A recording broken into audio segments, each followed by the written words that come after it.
Good evening student. देखो, आज का जो हमारा इस क्लास का जो टॉपिक है वो हमने जो लास्ट लेक्चर में देखा था 10 पिलर्स ऑफ मॉडर्न हिस्ट्री, उसके आगे का नेक्स्ट क्लास है। इसमें हम डिस्कस करने वाले हैं पिलर 1। इसमें हम डिस्कस करने वाले हैं पिलर 1, और पिलर 1 का नाम हम क्या बोला हमने? Decline of later Mughal. Decline of later Mughals.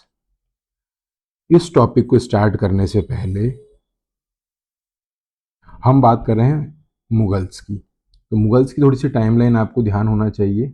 Mughals की जो टाइमलाइन है, तो उस टाइम में सबसे पहले जो हमारी स्टार्टिंग होती बाबर से। तो बाबर का टाइम पीरियड है हमारा 1526 से लेके 1530 AD तक। बाबर के बाद नाम आता है हुमायूं का।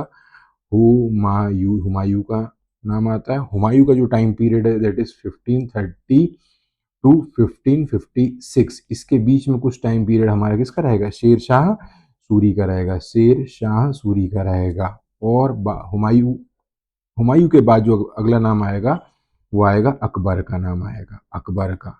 अकबर का जो टाइम पीरियड रहेगा 1556 से रहेगा ये 1605। और अकबर के बाद अगला नाम आएगा जहांगीर का। जहांगीर का नाम आएगा। और जहांगीर का टाइम पीरियड 1605 से 1605 से लेके 1627 तक रहेगा। और जहांगीर के बाद हमारा जो अगला नाम आता है वो शाहजहां का नाम आता है। और शाहजहां का टाइम पीरियड होता है 1628 से लेके 1658। और इसके बाद जो हमारा एक रूलर आते हैं जिनका नाम है औरंगजेब। और औरंगजेब का जो टाइम पीरियड रहेगा 1658 से 1707 तक। तो बेसिकली हम मुगलों की जो बात करते हैं वो इन मुगल की बात करते हैं। इनको याद रखने के लिए आप ये चाहो तो इसको एक टर्म यूज कर सकते हो, भजसा। बाबर, हुमायूं, अकबर, जहांगीर, शाहजहां, औरंगजेब। ये इन जो एम्परर का जो टाइम पीरियड रहा है, शासन काल रहा है, उसको हम बोलते हैं मुगल एम्पायर। अब होता क्या है कि जैसा ही हम लोगों ने 10 पिलर की बात करी थी, तो 10 पिलर में हमने क्या बोला था? अगर आपने पहला लेक्चर अगर देखा हो तो उसमें हमने दो कंसेप्ट की बात करी थी। At single point of time multiple event takes place and at different places, and they affect one another socially, culturally, politically, economically and in other factors, जो हमको इन्फ्लुएंस को जो मेजर करना है। तो उसी सीरीज में हम आगे बढ़ रहे हैं, डिक्लाइन ऑफ लेटर मुगल। तो डिक्लाइन ऑफ लेटर मुगल की अगर हम बात करें तो यहाँ पर हम क्या बोलते हैं? पहला पॉइंट यह निकल के आता है कि after death of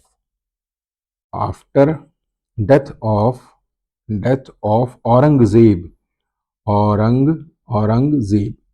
Aurangzeb in 1707, मतलब 1707 में औरंगजेब की मृत्यु के बाद द प्रोसेस ऑफ देखो, इसमें दो दो टर्म्स आपको यूज करना है। Process of dis disintegration and decline begins. Aurangzeb की डेथ के बाद इनके जो process of disintegration and decline, मतलब इनका पतन होना शुरू हो गया था। इसमें नेक्स्ट पॉइंट लिखेंगे ऑल इंडिया एम्पायर।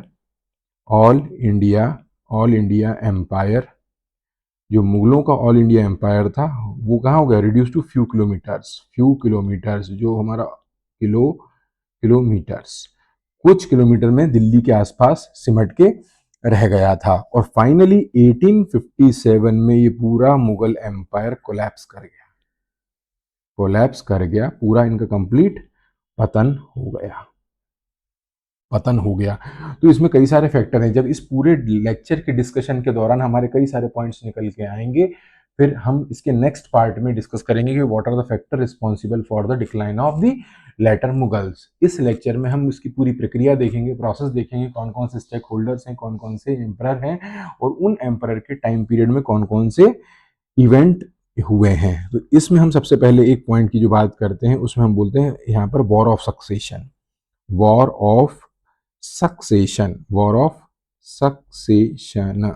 जिसको हम हिंदी बोलते हैं उत्तराधिकार का युद्ध। देखो औरंगजेब की डेथ के बाद, औरंगजेब की अगर हम डेथ के बाद बात करें तो यहाँ पर आपको 3 एम्परर्स में वॉर ऑफ सक्सेशन देखने को मिलेगा। तो यहाँ पर हमारा पहला नाम आ जाता है, 3 लोगों में क्या होता है, उत्तराधिकार का युद्ध आपको देखने को मिलेगा। तो इसमें पहला नाम आता है मुअज्जम का। किसका नाम आएगा? मुअज्जम। दूसरा नाम जो आएगा वो आजम का आएगा, आजम, आजम। और तीसरा नाम आएगा काम बख्श का, काम बख्श, काम बख्श का नाम देखने को मिलेगा।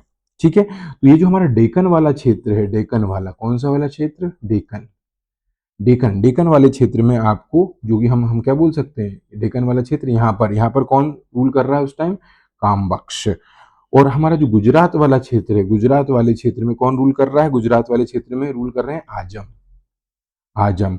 और जो हमारे काबुल वाला क्षेत्र निकल के आएगा यहाँ पर, कौन सा वाला? काबुल, काबुल, काबुल वाले क्षेत्र में रूल कर रहा है मुअज्जम, मुअज्जम, मुअज्जम रूल कर रहे हैं।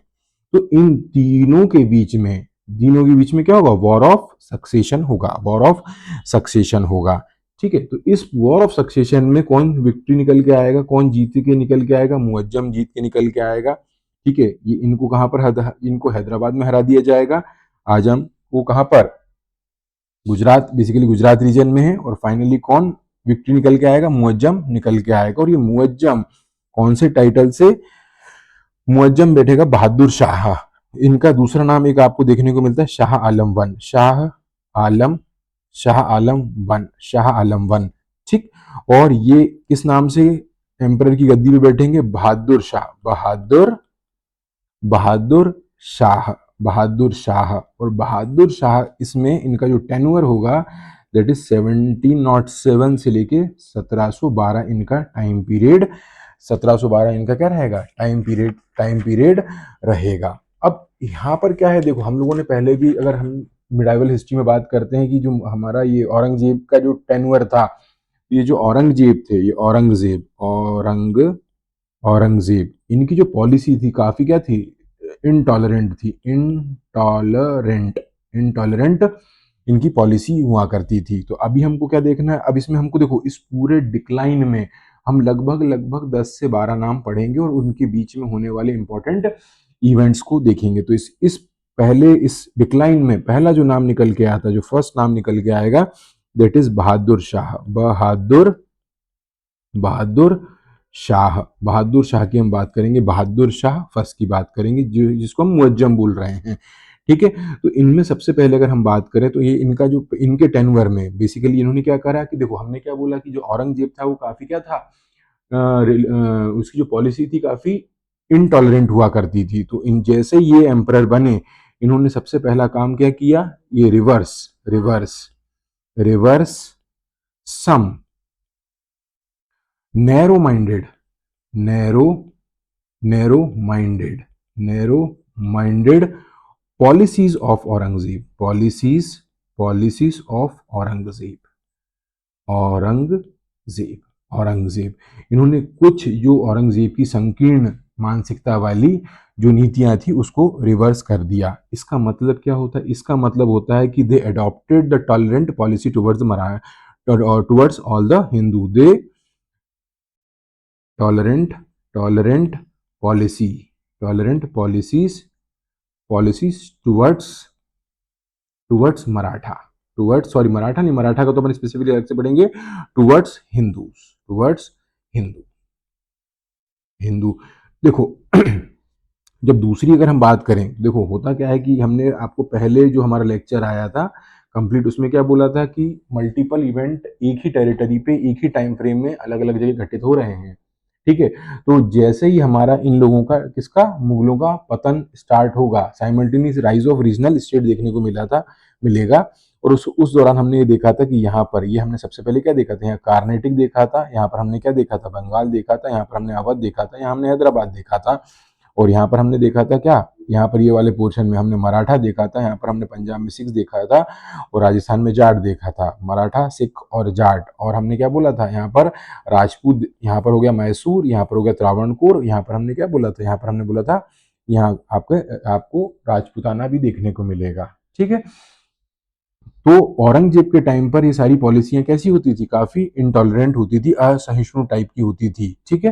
तो औरंगजेब के जाने के बाद इन्होंने क्या करा, इन्होंने कुछ कुछ पॉलिसीज जो कि नैरो माइंडेड थी उसको रिवर्स कर दिया था। अगर हम दूसरे पॉइंट की बात करें, दूसरे पॉइंट की इन्होंने, अब देखो इंडिविजुअल हम अलग अलग उसके रिस्पेक्ट में बात करेंगे कि बेसिकली दे adopted, Bahadur Shah one adopted half hearted, half hearted, half hearted, half hearted policy, half hearted policies towards, towards Maratha, half hearted policy towards Maratha. अब हाफ हार्टेड का मतलब क्या होता है, आधे दिल से। देखो हुआ क्या था कि औरंगजेब के टाइम पे 1707 में, 1707 में शाहू जी और उनकी माता को कैप्चर कर लिया गया था, शाहू जी को और उनकी माता जी को कैप्चर कर लिया था, लेकिन औरंगजेब के बाद इनको रिलीज कर दिया गया। अब जब रिलीज कर दिया गया तो यहाँ पर मराठाओं में पावर स्ट्रगल देखने को मिलेगा, सिविल वॉर वाली सिचुएशन देखने को मिलेगी। किस किस के, वही सतारा और कोल्हापुर में, दैट इज ताराबाई और शाहू के बीच में, ठीक है।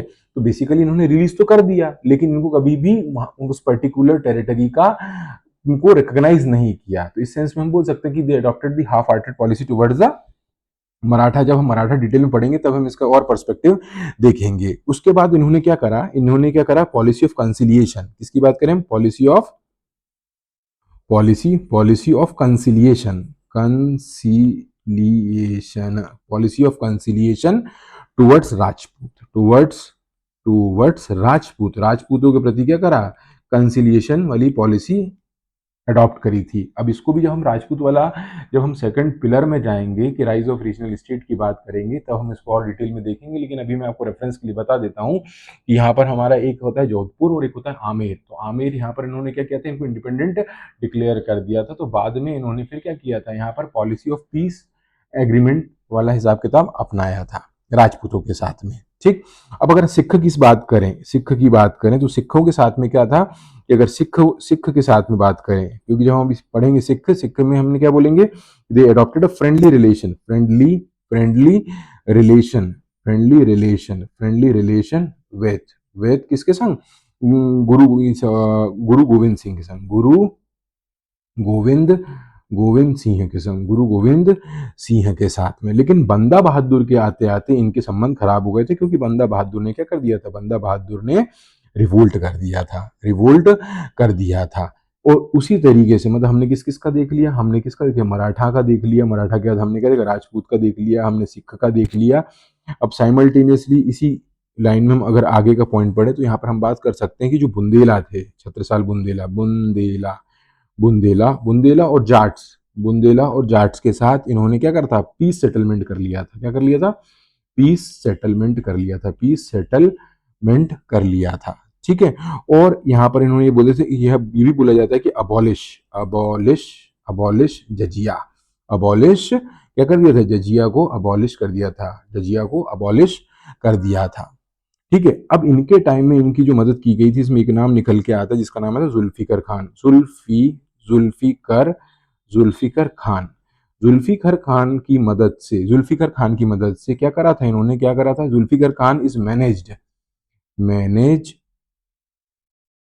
To improve, improve finances. इन्होंने इनकी जो वित्तीय स्थिति को क्या कर दिया, इम्प्रूव करने के लिए प्रयास किए, तो काफी हद तक सुधार लिया था। और कैसे किया था, bye checking, by by checking and maintaining, checking and maintaining the reckless growth, reckless, reckless growth, reckless growth of Jagir, Jagir and offices, offices.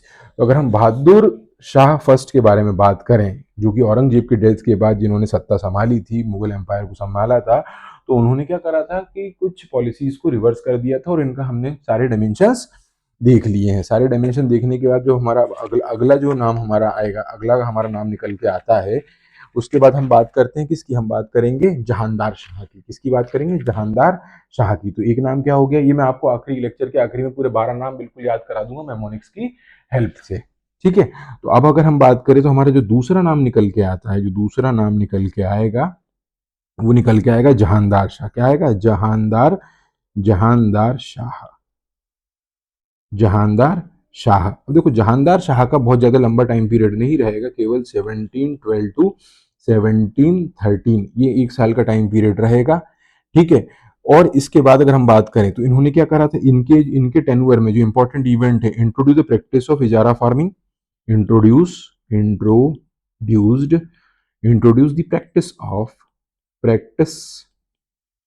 Of ijara ijara farming, ijara farming की प्रैक्टिस को इंट्रोड्यूस किया था और इनको डिफीट कर दिया था फर्रुखसियार ने। So Jahandar Shah defeated defeated by Farrukhsiyar, defeated by Farooq Farooq Farrukhsiyar, Farrukhsiyar at Agra.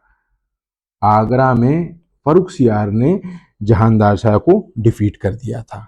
ठीक है। तो ये हमारे हमने क्या देखा, सबसे पहला हमारा नाम क्या था, बहादुर शाह। पहला नाम क्या था, बहादुर शाह फर्स्ट, बहादुर शाह फर्स्ट। दूसरा नाम क्या है, जहानदार जहानदार शाह, जहानदार शाह। और हम तीसरे नाम की बात करेंगे, तीसरा नाम आएगा किसका, फर्रुखसियार का, फर्रुखसियार का। इसको हम अगली स्लाइड पे ले लेते हैं। तो हमारा जो तीसरा नाम आएगा, तीसरा नाम आएगा किसका, थर्ड नेम जो आएगा वो आएगा फर्रुखसियार का।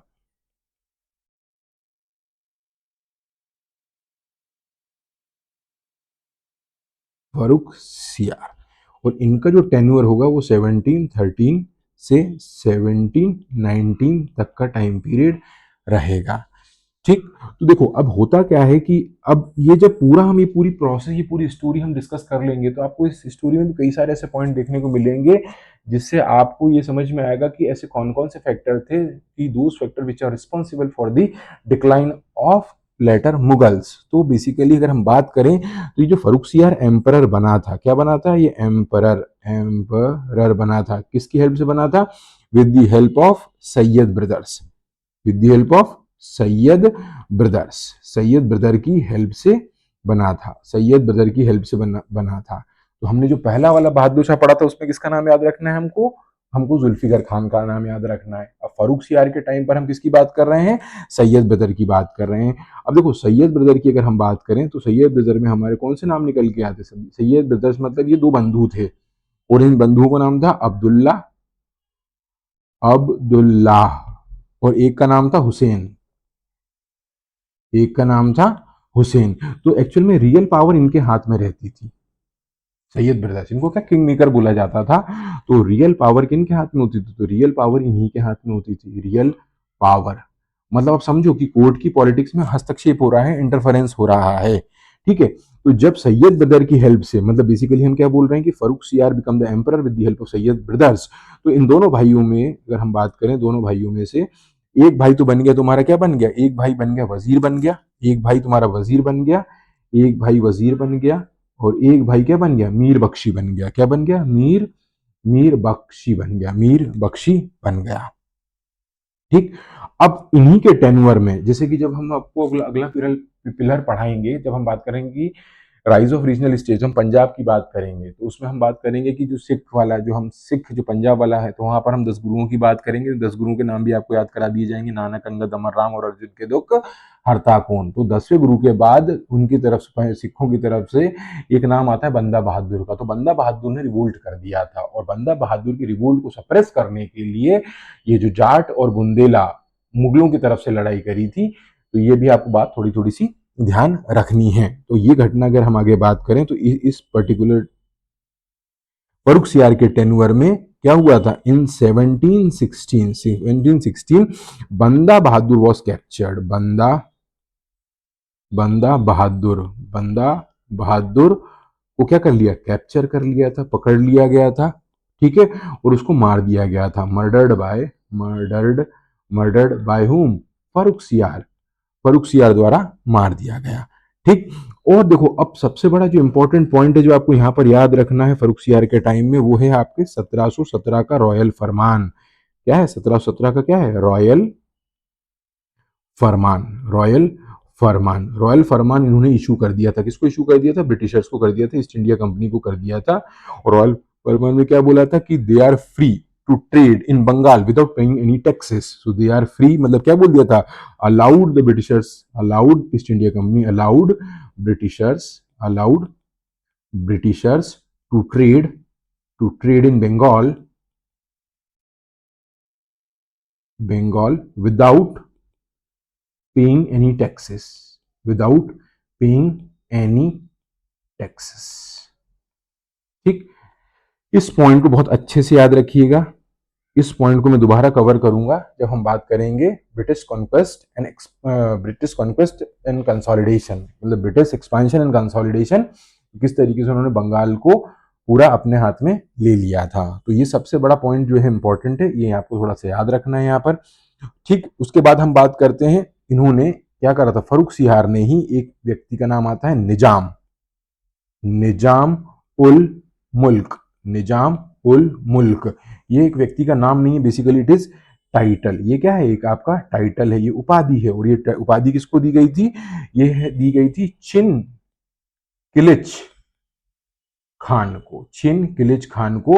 और इनको इन्होंने 7,000 का मनसब भी दिया था, 7,000 का मनसब भी दिया था। ये मनसबदारी व्यवस्था मिडिवल हिस्ट्री में डिटेल में देखेंगे।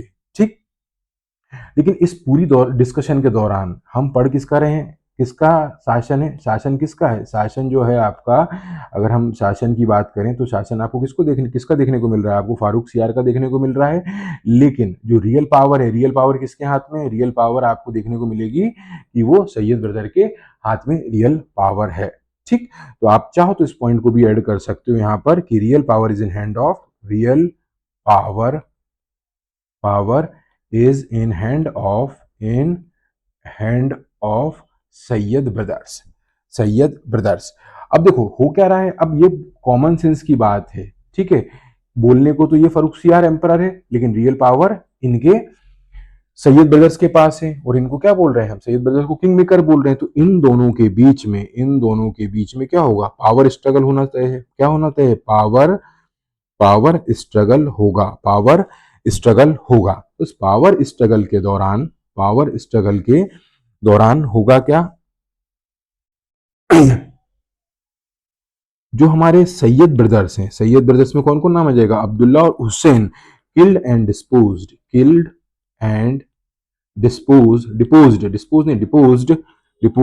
फर्रुख सियार, ये फर्रुख सियार को हटा देंगे, और जैसे ही फर्रुख सियार को हटाएंगे तो इनके छोटे छोटे दो प्रिंसेस हैं, प्रिंसेस जिनका नाम आता है, एक का नाम है रफी उद दौला और रफी उद दरजात, और दूसरे का नाम क्या होता है, रफी उद दौला। ठीक है, इन दोनों को क्या बना देगा, किंग बना दिया जाएगा, एम्परर बना दिया जाएगा। बट ये दोनों जो हैं, अगर हम इन दोनों की बात करें तो बहुत ज्यादा लंबे समय तक रूल नहीं कर पाएंगे, क्योंकि ये अपनी लंग्स की डिसीजेस के कारण ये शॉर्ट पीरियड में क्या हो जाएंगे, मर जाएंगे। तो बेसिकली जो दो प्रिंसेस को बनाया गया है, हम बोल सकते हैं ये भी जल्दी निकल लिए, बट ये भी क्या हो जाएंगे, rule for very short period of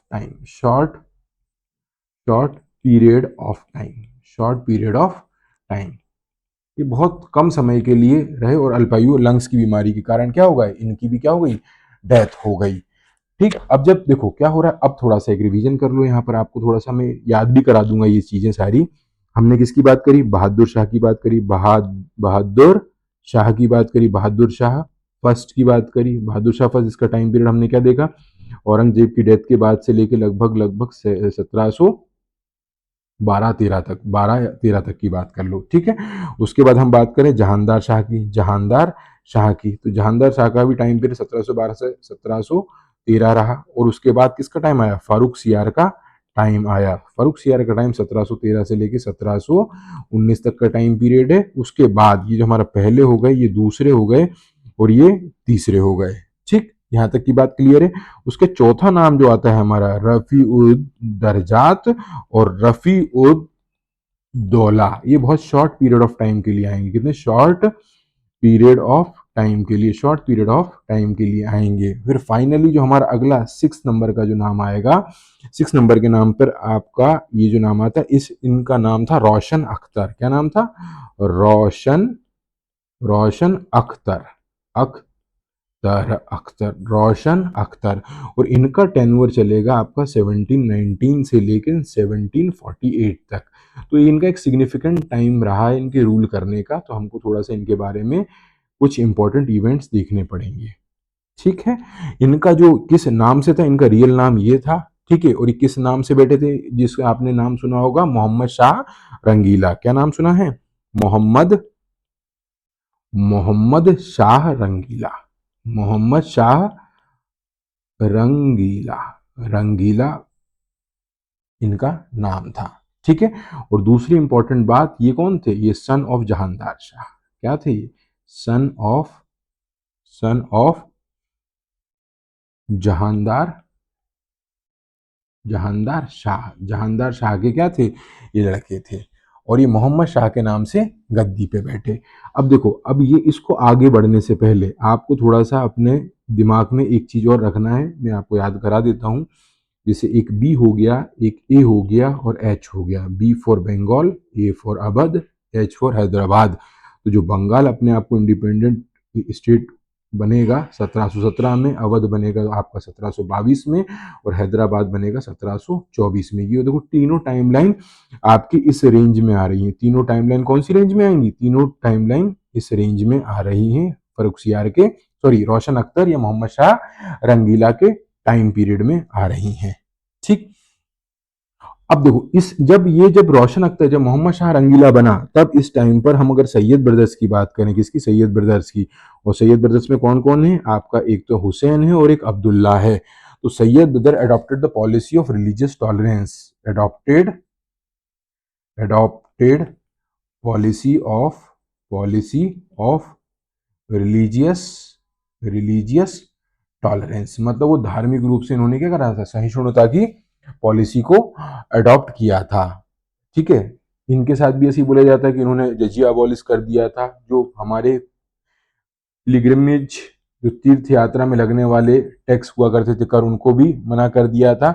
and they even also follow the policy of corporation, policy policy of corporation, cooperation. ठीक है, विथ कॉपरेशन विथ किसके संग? जेएमबी के संग, जेएमबी और आर। ठीक है, जेएमबी मतलब जाट, मराठा, बुंदेला, बुंदेला और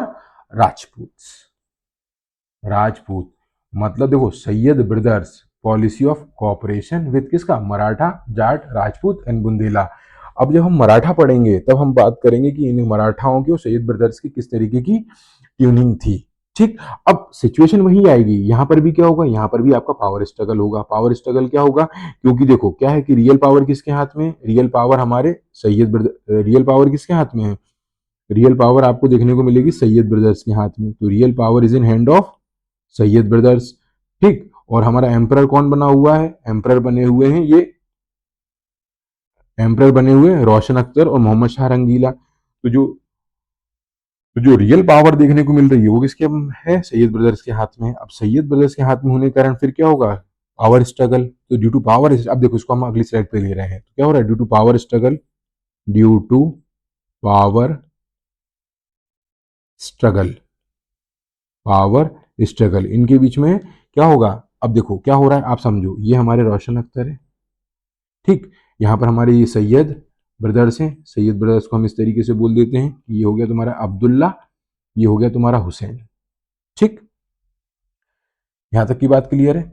अब यहां पर देखो क्या होगा कि यही था हमने पिछले भी बार देखा था कि इसमें से एक वजीर है और एक मीर बख्शी है। तो ये क्या होंगे यहां पर? ये जो रोशन अख्तर है, जो रंगीला है, ये किसको? हुसैन को मार देंगे, हुसैन को मार दिया जाएगा। ठीक है, और ये जो अब्दुल्ला है, कौन? अब्दुल्ला, अब्दुल्ला को हसनपुरा में, कहां पर? हसनपुरा, हसनपुरा में इनको एक बैटल में हरा दिया जाएगा। बैटल में क्या हो जाएगा? हरा दिया जाएगा। तो इन शॉर्ट हम ये बोल सकते हैं कि ये जो मोहम्मद शाह रंगीला है, उन्होंने सैयद ब्रदर्स का क्या कर दिया? एंड कर दिया। तो इसको एक लाइन में हम लिख सकते हैं कि Rangila Rangila ended ended rule of Sayyid brothers का रूल खत्म कर दिया और इन्होंने एक नया वजीर अपॉइंट कर लिया। इन्होंने एक नया वजीर अपॉइंट कर लिया। उस नया वजीर का न्यू वजीर अपॉइंट कर दिया। उस नए वजीर का नाम था निजाम उल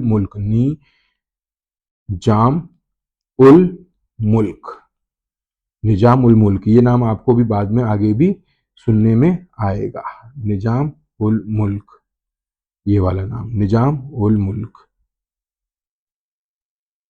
ठीक, यहां तक की बात क्लियर है। तो निजाम उल मुल्क की अगर हम बात करें तो ये कब की बात है? निजाम उल मुल्क की। अब नया वजीर का कौन बन गया? निजाम उल मुल्क बन गया। कब की घटना है ये? 1722 की घटना है। कब की घटना है? 1722 की घटना है। और 1722 के बाद यही जो निजाम उल मुल्क है ये क्या करेगा? फाउंडेशन रखेगा। तो बेसिकली ये founded state of Hyderabad.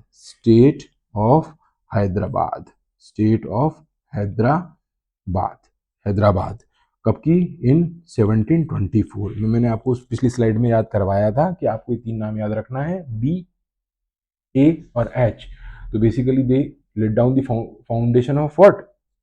Hyderabad state. ठीक, अब उसके बाद अगर हम बात करें इस निजाम खान के ही रिस्पेक्ट, निजाम उल मुल्क के रिस्पेक्ट में ही, तो यहाँ पर नेक्स्ट पॉइंट आ जाएगा। यहाँ पर हम बात करें कि ये डिफीटेड निजाम उल मुल्क डिफीटेड मुबारिज खान। इन्होंने मुबारिज खान को हरा दिया। किसकी हेल्प से? With the help of Maratha. With the help of Maratha की हेल्प से इन्होंने किसको हरा दिया? मुबारिज खान को हरा दिया। In battle of Sagarkheda.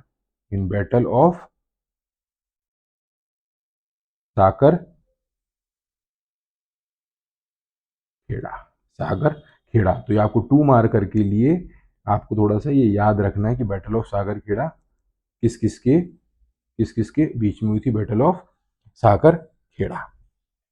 ठीक है, अब देखो ये कब वजीर कब बना? 1722 में। हैदराबाद का फाउंडेशन कब रखा? 1724 में। ठीक है, इन और आगे की हम बात करें यहां पर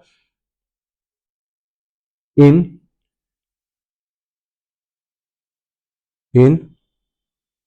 1725। ठीक, एम्परर का मतलब रंगीला। एम्परर अपॉइंटेड हिम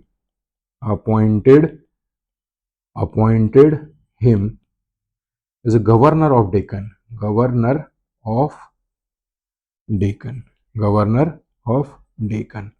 ठीक है, गवर्नर ऑफ डेक्कन। और उसको एक टाइटल दिया।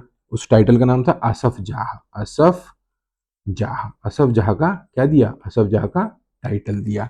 डेक्कन वाला क्षेत्र मतलब अगर हम बात करें तो डेक्कन वाला मतलब ये क्षेत्र, डेक्कन वाले इस क्षेत्र की हम बात कर रहे हैं। अब आप समझो बात को, यहां से हम कुछ पॉइंट निकल के आएंगे कि पहले अगर हम डिक्लाइन ऑफ लेटर मुगल की बात कर रहे हैं, मतलब क्या हो रहा है कि हमारे पास इनकॉम्पिटेंट रूलर है, कॉम्पिटेंट रूलर्स है। ठीक है, औरंगजेब के बाद। ठीक है, कोई ना कोई किसी न किसी के हाथ का पपेट है। ठीक है, रियल पावर किसी के हाथ में, किंग मेकर कोई और है। ठीक, एलिट क्लास का या जो हमारे बोल सकते हैं कि जो नोबल क्लास का हस्तक्षेप, इंटरफेरेंस कोर्ट पॉलिटिक्स में बढ़ रहा है। ठीक, जो अपने हिडन वेस्टेड इंटरेस्ट के हिसाब से अपना अपना पपेट, अपनी अपनी कठपुतलियां बिठा रहा है। ठीक है, तो इसका मतलब क्या हो रहा है कि हमारी जो केंद्रीय सत्ता है, क्या है? केंद्रीय सत्ता क्या हो रही है? जो हमारी जो सेंट्रल पावर है, जो सेंट्रलाइज पावर है, वो क्या हो रही है? वीक हो रही है। और जब हमने बोला था तो सेंट्रल पावर जब वीक होती है, तो अगर मान लो कि यहाँ पर केंद्र में, हमको पता है कि हमने बोला था कि after the death of Aurangzeb the demise and the decline, या हम disintegration of the Mughal empire started. तो ये केंद्रीय सत्ता वीक हो रही है। तो क्या हो रहा है? This will lead to the rise of regional states को हमने कितने पार्ट में पढ़ा था? SIN में पढ़ा था। तो अभी हम इसकी बात कर रहे हैं। किसकी बात कर रहे हैं हम? सक्सेसर स्टेट की बात कर रहे हैं। सक्सेसर मतलब क्या कि अगर यहाँ पर कोई बैठा हुआ है केंद्र सरकार, केंद्र में या सेंट्रल दिल्ली की गद्दी पे, तो इन्होंने किसी को गवर्नर भेजा के मान लो बंगाल का भेज दिया है, डेक्कन का भेज दिया है, तो बेसिकली ये खुद को इंडिपेंडेंट करने की कोशिश कर लेंगे। लेकिन इनको सक्सेसर स्टेट क्यों बोला गया? सक्सेसर स्टेट इसलिए बोला गया है कि basically they never challenge the sovereignty of the Mughal empire, मतलब उनके पास खुद में ऑटोनॉमी थी but they never challenge the sovereignty, उन्होंने कभी भी मुगल साम्राज्य की संप्रभुता को कभी भी क्या चुनौती नहीं दी। तो इस सक्सेसर स्टेट में या जो हम उत्तराधिकारी राज्य में हम 3 नाम रखते हैं, कौन कौन से? CBAH। तो अभी हमारा कंसर्न किस पे है? बंगाल पे, अवध पे और हैदराबाद पे। ठीक है, तो इन्हीं के समय पे अगर हम बात करें, इन्हीं के समय पर यही जो समय चल रहा है, इसी समय पर हम क्या देखने को मिलता है? इस समय तक इस समय तक क्या हो रहा है? Foundation of three state, foundation of three state. Three state कौन कौन सी हो जाएगी? एक तो आपका हो जाएगा हैदराबाद, हैदराबाद हैदराबाद का हमने ईयर क्या याद किया था? 1724। हैदराबाद के बाद अगला जो बंगाल का टाइम पीरियड हम पहले ही देख चुके हैं, 1717 प्रीवियस लेक्चर में। ठीक, उसके बाद हम बात करते हैं अवध आपको इंडिपेंडेंट देखने को मिलेगा 1722 में। मतलब they referred as an successor state but they never challenge the Mughal authority, Mughal supremacy, Mughal sovereignty. ठीक है, अब देखो ये हो चुका है। इसके बाद अगर हम इंडिपेंडेंट स्टेट की बात करें, तो मैंने आपको पहले लेक्चर में बहुत अच्छे से समझाया हुआ है। इंडिपेंडेंट स्टेट में अगर हम बात करें तो हमको देखने को मिल जाता है मैसूर देखने को मिल जाएगा, आपको राजपूत देखने को मिल जाएगा, आपको केरल देखने को मिल जाएगा, और आपको न्यूली क्रिएटेड स्टेट में देखने को मिल जाएगा, क्या देखने को मिल जाएगा? आपको देखने को मिल जाएगा मराठा देखने को मिल जाएगा, सिख देखने को मिल जाएगा और जाट देखने को मिल जाएगा। हालांकि जब हम राइज ऑफ रीजनल स्टेट या पिलर सेकंड के लिए डेडिकेटेड वीडियो बनाएंगे तब इसमें हम और सारी डिटेल को डिस्कस करेंगे। लेकिन अभी हमारा प्राइम कंसर्न क्या है कि हमको मोहम्मद शाह रंगीला के जो टाइम पीरियड जिस 1719 टू 1748 तक में मेजर कौन कौन सी इवेंट हुए, इसी दौरान अगर हम बात करें, थोड़ा सा अगर आप डाउन द लाइन नीचे आएंगे तो यहाँ पर आपको घटना दिखेगी। इस दौरान अगर हम बात करें तो 1937 में मराठा थोड़ा सा मैं आपको याद दिला दूं मराठा के बारे में, इनकी टाइमलाइन कि हम बात करते हैं शिवाजी की, बात करते हैं शिवाजी के बाद हम किसकी बात करते हैं? यहाँ पर बात करते हैं संभाजी की, और यहाँ पर हम बात करते हैं राजा राम की। राजा राम के नीचे हम ताराबाई की बात करते हैं, और इनके नीचे हम बात करते हैं साहू की बात करते हैं। और साहू की हेल्प किसने करी थी? बालाजी विश्वनाथ ने करी थी। और बालाजी विश्वनाथ जो फर्स्ट पेशवा थे, और बालाजी विश्वनाथ के बाद जो हमारे सेकंड पेशवा बने हैं वो बाजीराव बने। कौन बने? बाजीराव बने हैं, बाजीराव वो मस्तानी वाले। तो इनका जो टाइम पीरियड 1720 से लेके 1740 वाला टाइम पीरियड है। तो क्या हो रहा है ये हमारा, हम जब मराठा डिटेल में पढ़ेंगे तो इनकी हम पूरी क्रॉनोलॉजी पढ़ेंगे कि बालाजी विश्वनाथ के बाद बाजीराव के बालाजी बाजीराव, उसके बाद विश्वास Rao, Raghunath Rao, Narayan Rao and so on सब डिटेल में याद करा दूंगा मैं सभी। आप अगले बस इनके नेक्स्ट एपिसोड देखते हुए चलिएगा। ठीक, तो अब हम मराठा ने क्या कहा? मराठा अंडर द लीडरशिप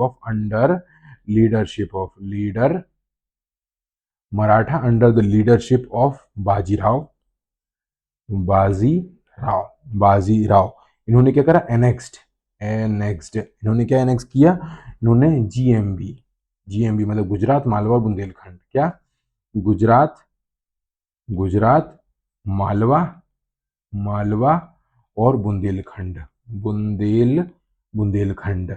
यहाँ से हम आगे एंट्री करेंगे मध्य प्रदेश की। जब यहाँ पर हम मालवा की बात करेंगे तो हम मध्य प्रदेश की हिस्ट्री बात करेंगे। तो जब एमपी हिस्ट्री के डेडिकेटेड लेक्चर बहुत जल्दी आपके पास आ जाएंगे तब हम वहाँ पर इसकी कहानी को आगे बढ़ेंगे। ठीक है, तो क्या हुआ कि बाजीराव ने क्या करा? बाजीराव ने किस किस को एनेक्स कर लिया, किस किस को कैप्चर कर लिया? बाजीराव ने कैप्चर कर लिया आपके गुजरात को, आपके मालवा को और बुंदेलखंड को। और इसी दौड़ में ये कहाँ बना? बाजीराव दे मार्च्ड टूवर्ड्स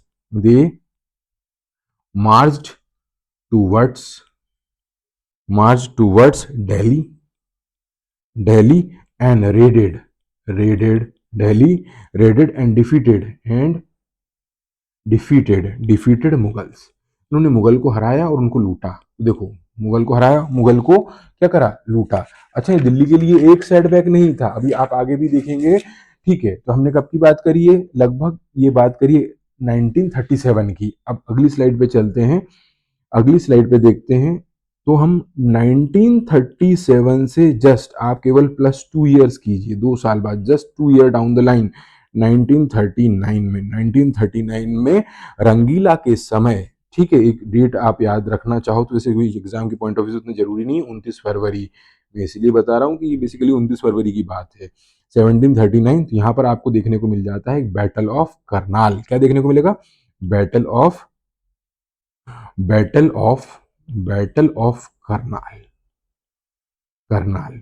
अभी बैटल ऑफ करनाल क्या चीज है, तो बैटल ऑफ करनाल क्या चीज है इसको भी हम देख लेते हैं। तो बैटल ऑफ करनाल भी आपको थोड़ा सा अगर याद रह जाए तो अच्छी बात है, याद तो मैं सब करा ही दूंगा आपको, ठीक है। तो बैटल ऑफ करनाल में क्या निकल के आता है, जो नादिर शाह है, क्या है, नादिर शाह, ये क्या है, इन्वेडर है, Nadir Shah, Nadir Shah, Nadir Shah defeated, Nadir Shah defeated Mughal army army and plundered Delhi, plundered plundered Delhi, ठीक है। नादिर शाह ने दिल्ली को लूटा, ठीक है। अब दिल्ली को लूटा और मुगलों को भी लूटा, मतलब अब पहले मराठाओं ने उनको डिफीट किया, मराठाओं ने लूटा, उसके बाद नादिर शाह ने लूटा, प्लंडर किया। तो यहां पर आपको दो चीज याद होती होंगी, एक जिसको बोलते हैं peacock throne, peacock peacock throne, peacock throne ले गए और कोहिनूर डायमंड ले गए। क्या ले गए? कोहिनूर डायमंड, कोहिनूर डायमंड लेके चले गए, ठीक। तो यहां से भी दिल्ली को सेटबैक हुआ, मतलब हम क्या बोल रहे हैं कि इनकॉम्पिटेंट रूलर। दूसरा पॉइंट क्या बोल रहे हैं, दूसरा पॉइंट ये बोल रहे हैं कि इंटरनल कोल्ड पॉलिटिक्स, ठीक, मतलब हमारे बाहर लोगों का हस्तक्षेप हो रहा है, ठीक है, इंटरनल कॉन्फ्लिक्ट भी चल रहे हैं, फॉरेन इन्वेजन भी हो रहे हैं। इसके बाद आप आगे समझिए, आगे की हम बात करें बैटल ऑफ मानपुर की बात करते हैं, बैटल ऑफ मानपुर की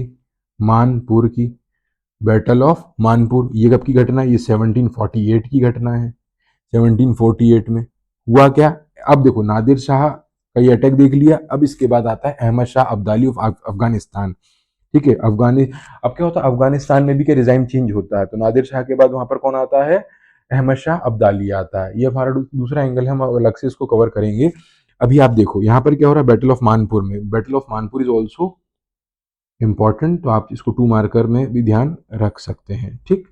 उसके बाद अगर हम बात करें तो क्या देखने को मिलता है, Ahmad Shah Abdali, Abdali of Afghanistan defeated in the hand of Mughal, in the hand of Mughal, Mughal, मतलब ये इसलिए इंपॉर्टेंट है कि ये मुगलों की एक सिंगल विक्ट्री थी इस टाइम पीरियड में, बैटल ऑफ मानपुर में। लेकिन क्या होगा, दोबारा फिर से ये अटैक करेगा अहमद शाह अब्दाली, ठीक है। मतलब आप चाहो तो यहाँ नोट बना के लिख सकते हो कि इन्वेजन ऑफ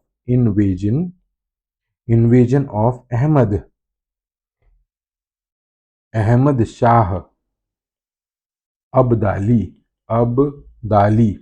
इज ट्वाइस, 2 बार हुआ, एक आपको 1749 में जो भी हमने देखा, उसके बाद एक हम देखेंगे 1752 में, आगे हम देखेंगे 1749 में अहमद शाह अब्दाली का अटैक, 49 में भी देखने को मिलेगा और 52 में भी देखने को मिलेगा। यहाँ तक की बात क्लियर है। देखो क्या होता है कि अगर हम आगे भी अगला जो नाम निकल के आता है, इसमें हम कहाँ तक आ गए थे, हम 6 नाम तक हमने देख लिए, तो एक थोड़ा सा रिवीजन हो जाए। रिवीजन में हमने क्या देखा, रिवीजन में हमने देखा कि डिक्लाइन ऑफ लेटर मुगल में औरंगजेब के बाद किसका नाम आता है, पहले बहादुर शाह का, बहादुर शाह का टाइम पीरियड क्या बोला हमने, 1717 से लेके 1712 तक। फिर हमने क्या बोला, जहानदार शाह का बोला, जहानदार शाह का बोला, जहानदार शाह का टाइम पीरियड हमने 1712 से 1713 की बात करी। उसके बाद हमने बात करी फरुख सियार की, फरुख सियार का टाइम पीरियड हमारा 1713 से लेके 1719 तक का था। इसके बाद 2 पपेट रूलर, एक रफ़ी उद्दरजात, ये देखने को मिल जाता है। उसके बाद हम बात करते हैं किसकी, रंगीला की बात करते हैं, रंगीला का टाइम पीरियड क्या है, 1719 से लेके 1748 तक, और इनका बहुत शॉर्ट पीरियड टाइम होता है। तो इसको याद रखने के लिए हम क्या बोल सकते हैं, आप ऐसे लिख सकते हो, देखो जा, बाजा, बाजा किसका नाम है? राजपाल यादव का एक पिक्चर में नाम होता बाजा। वो लिखो फरार, फरार, फरार, फरार, ठीक है, बाजा फरार। बहादुर शाह, जहानदार शाह, फरुखसियार, रफीउद्दौला, रफीउद्दरजात और मोहम्मद शाह रंगीला। तो R3 कर लेना। तो हमने कहा ये तो आपको इस तरीके से नाम याद रह जाएंगे। ठीक, अब इसके बाद अगर हम बात करें अगले नाम की बात करते हैं, तो अगला नाम हमारा आता है अहमद शाह का। तो हमारा अगला नाम आएगा किसका? अहमद शाह का।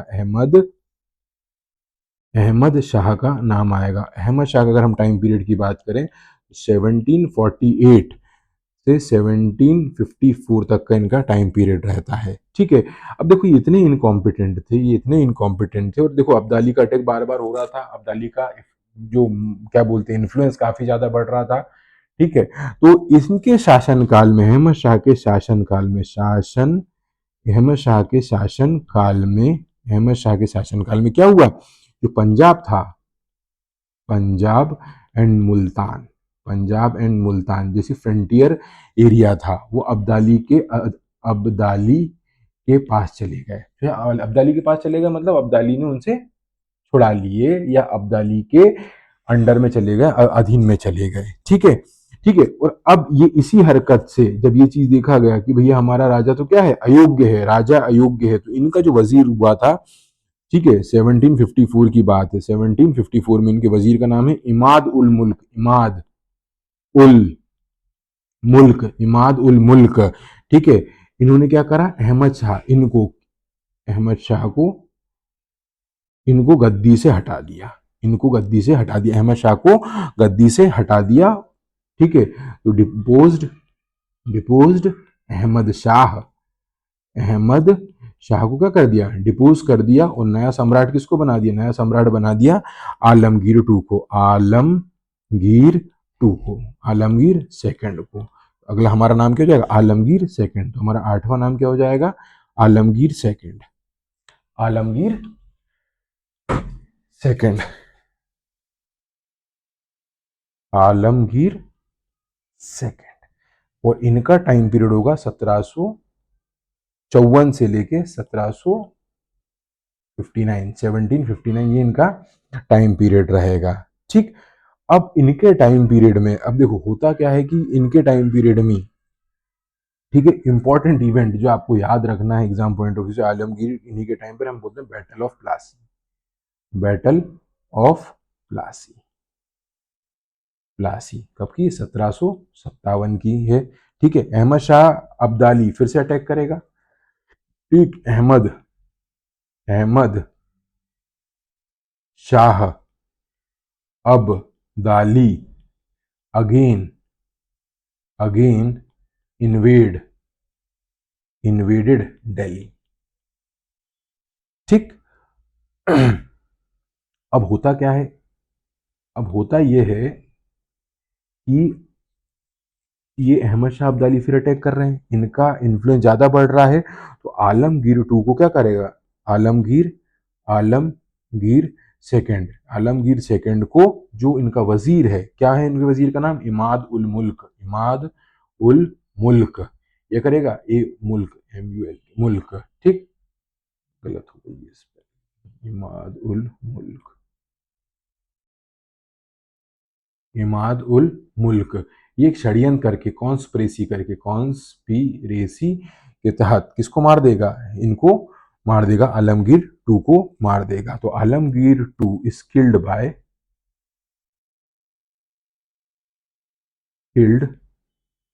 बाय वजीर, एक कॉन्स्पिरेसी से इनको मार दिया जाएगा। और आपको यहाँ याद क्या क्या रखना है, यहाँ रखना इन्हीं के टाइम पीरियड पे क्या हुआ था, बैटल ऑफ प्लासी हुआ था। ठीक, अब अगर हम बात करें इसके बाद, अगर हम जो अगला मुगल एम्परर पढ़ेंगे, अगला मुगल एम्परर जो है 9th नंबर पे हम देखते हैं, 9th नंबर पे, तो वो नाम आता है आपका शाहजहां, लेते हैं, शाहजहां थ्री। और इनका टाइम पीरियड है आपका 1759 से लेके 60, एक साल। ठीक है, तो बेसिकली इनके बारे में सिर्फ हम इतनी जानकारी लेंगे कि son of Alamgir two, son of Alamgir two, और दूसरी बात, ठीक, deposed by Maratha, Maratha, Maratha who capture Delhi in 1760। अब देखो 1760 में मराठाओं ने क्या कैप्चर कर लिया, मराठाओं ने दिल्ली कैप्चर कर लिया। अब यहाँ पर इंपॉर्टेंट इवेंट होता है कि जब ये अपना पपेट रूलर को इंस्टॉल करते हैं, कौन, मराठा अपना पपेट रूलर कहाँ पर बिठाते हैं, दिल्ली पे बिठाते हैं, दिल्ली की अगर हम बात करें तो दिल्ली को थोड़ा सा ऊपर बना लिया जाए, ठीक है, दिल्ली को कहाँ पर बिठाते हैं, दिल्ली में अपना पपेट रूलर इंस्टॉल करते हैं। और इनसे एक एग्रीमेंट किया जाता है कि भैया हमको ये हमारा नॉर्थ वेस्ट फ्रंटियर है, यहाँ हम क्या करेंगे, टैक्स वसूलेंगे, और आपके ऊपर कोई भी अटैक करेगा तो वो जिम्मेदारी हमारी होगी। तो इसी दौरान मराठाओं में निकल के आएंगे आपके जो नाना साहेब बालाजी बाजीराव, इनके जो भाई रघुनाथ राव क्या करेंगे, नॉर्थ वेस्ट फ्रंटियर पे जाके हैं अहमद शाह अब्दाली, जो हमने बोला था ना पंजाब और मुल्तान अहमद शाह अब्दाली, तो वहाँ उसका लड़का था, तो उसको वहां से क्या करेंगे, भगा देंगे। तो रिटेलिएशन में अब्दाली कहाँ अटैक करेगा, दिल्ली पे चढ़ाई करेगा। चूंकि एग्रीमेंट था कि आपको इनकी मदद करना है, तो यहाँ पर एक इंपॉर्टेंट बैटल देखने को मिलेगा इनके बाद, जिसको हम बोलेंगे 1761 का वो थर्ड बैटल ऑफ पानीपत। क्या बोलेंगे, थर्ड बैटल ऑफ पानीपत किस किस के बीच में हुआ था, अब्दाली वर्सेस मराठा। और यहाँ पर मराठा बुरी तरीके से हार गए थे, और यही हमारे इतिहास का एक टर्निंग पॉइंट है, जिसने हमारे इतिहास की दिशा और दशा दोनों बदल दी। और इस युद्ध ने यह तय कर दिया था कि फ्यूचर में कोई राज करे या ना करे, मराठा तो आगे राज नहीं करने वाले हैं।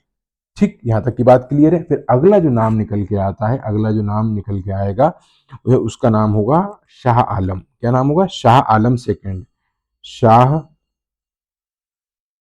आलम सेकंड। और इनका टाइम पीरियड होगा 1759 से लेके 1806। इनके बारे में भी कुछ आपको जानकारी पता होना जरूरी है। ठीक, तो बेसिकली इनके लिए ये कहा जाता है कि basically he declared himself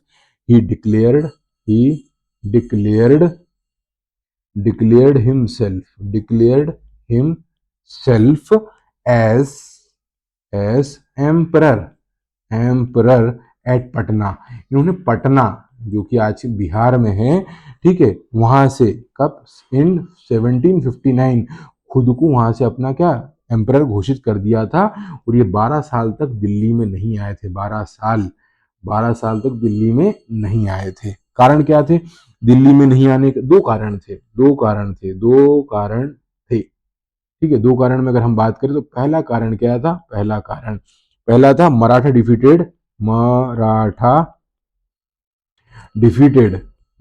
defeated in third battle of Panipat, ठीक। और दूसरी Maratha supporting the Shah Alam two, और इस ब्रैकेट में लिख लो मराठा सपोर्टिंग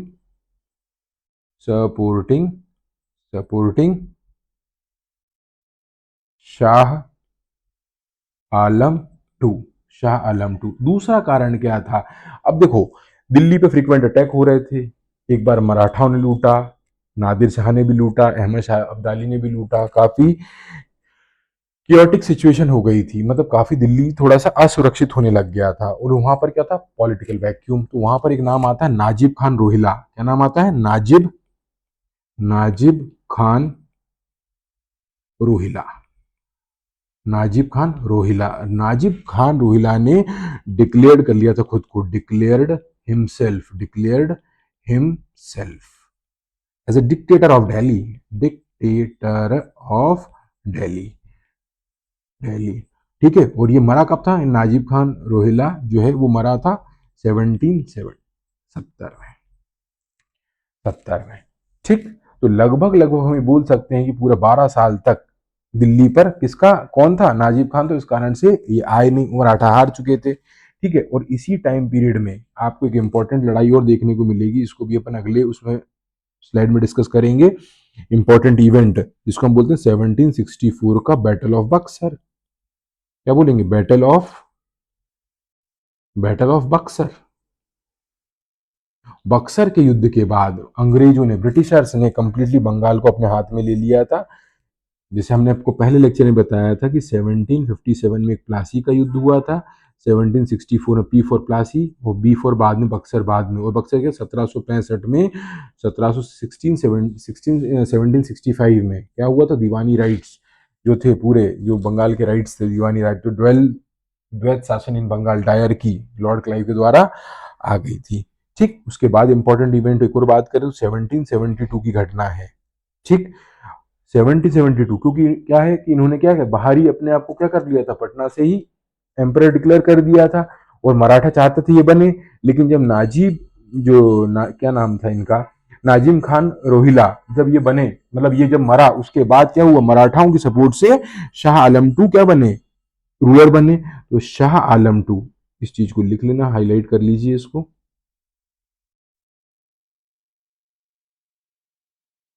ये कलर ज्यादा अच्छा है। ठीक,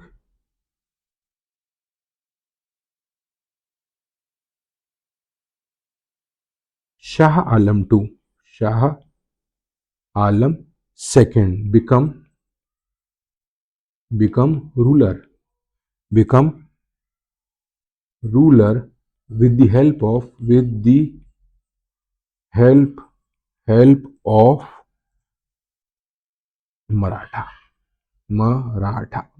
मराठा की हेल्प से। ठीक, उसी के बाद अगर हम आगे घटना बात करें 1788 में आपको देखने को मिलेगा Ghulam Qadir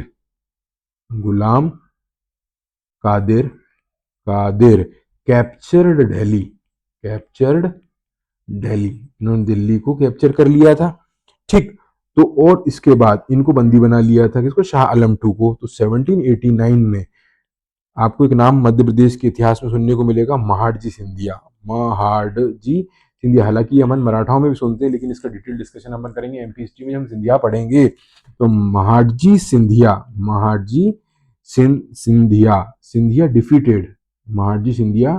defeated Ghulam Qadir at Meerut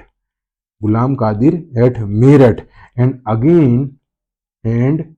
again reinstated reinstated Shah Alam two Shah Alam Shah Alam to.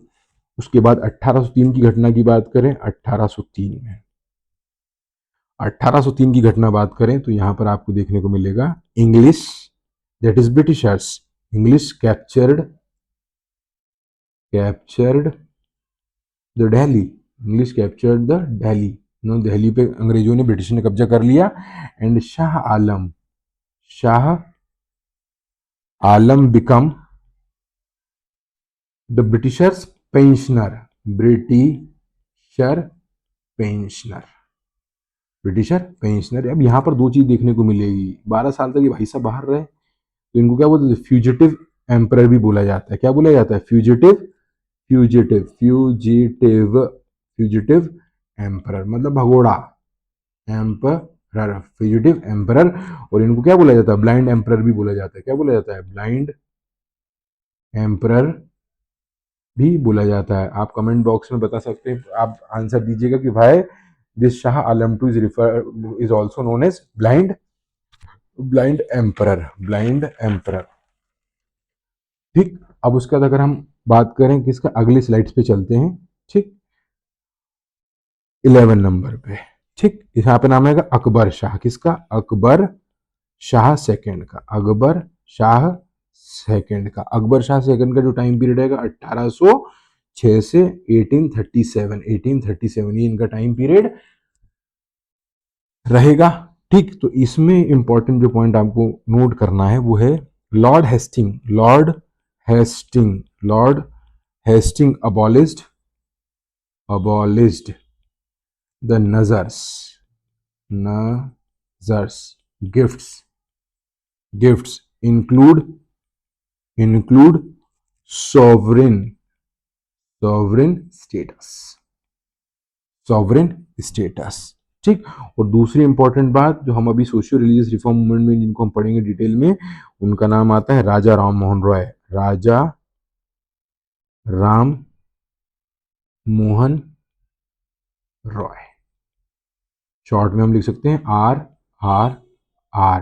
ठीक है, राजा राम मोहन रॉय को उन्होंने as an ambassador, as an ambassador कहाँ भेजा था? इंग्लैंड भेजा था। इंग्लैंड भेजा था, क्योंकि क्या था, हम पहले ही देख चुके हैं, क्या बन चुके हैं, पेंशनर बन चुके हैं। तो किस उद्देश्य के लिए भेजा था? बोले भैया हमारी सैलरी बढ़ा दो, पर्पस है ना, या हमारा पेंशन बढ़ा दो, for the purpose to raise the pension, purpose to raise the pension. ये हमारा अकबर शाह का नाम आ जाएगा। उसके बाद हमारे जो लास्ट एम्परर की बात करेंगे उसमें नाम आता है ट्वेल्थ का।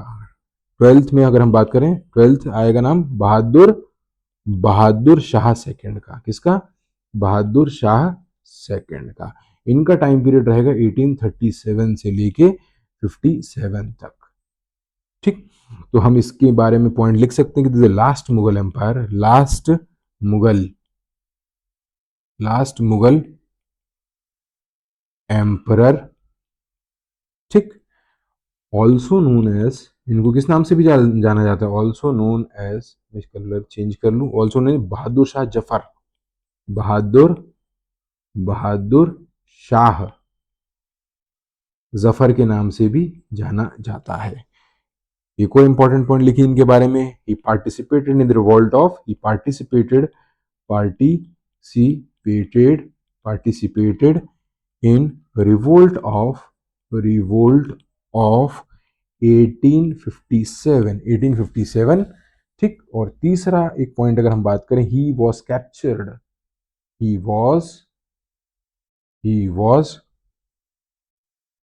Captured by William Hudson and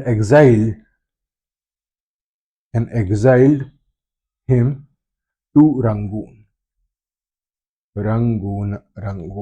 ठीक है, और फाइनली इनकी मौत कब हो जाएगी? इनकी मौत हो जाएगी, ही डाइड इन 1862। और यहाँ पर ऑफिशियली हम बोल सकते हैं कि यहाँ पर जो मुगल डायनेस्टी है, ये जो Mughal dynasty came to an end, this Mughal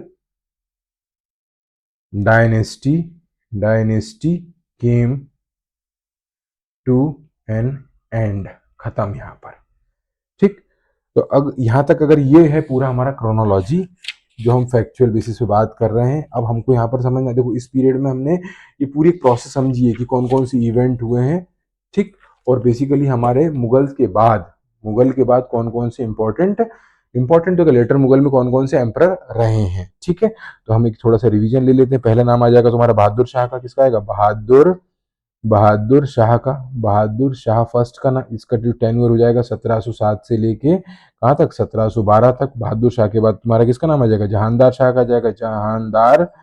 जहानदार Shah का नाम आ जाएगा। जहानदार शाह का टाइम पीरियड हो जाएगा 1712 से लेके 1713 तक। उसके बाद अगर हम बात करेंगे किसका आ जाएगा? फरुख सियार का नाम आ जाएगा 1713 से लेके 1719 तक। उसके बाद चौथा और पांचवें में दो छोटे नन्हे मुन्ने बच्चे, जिनका नाम आता है रफीउद्दौला और रफीउद्दर्जा, जो शॉर्ट पीरियड टाइम के लिए। छठवां नाम आता है मोहम्मद शाह रंगीला। किसका नाम आएगा?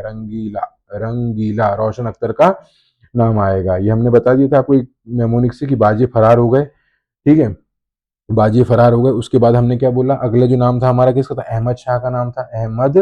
अहमद शाह का नाम आता है। अहमद शाह का जो टेन्योर होता है 1748 से लेके 1754 तक है। सातवां नाम। अहमद शाह के बाद आपको नाम देखने को मिल जाएगा आलमगीर टू का नाम।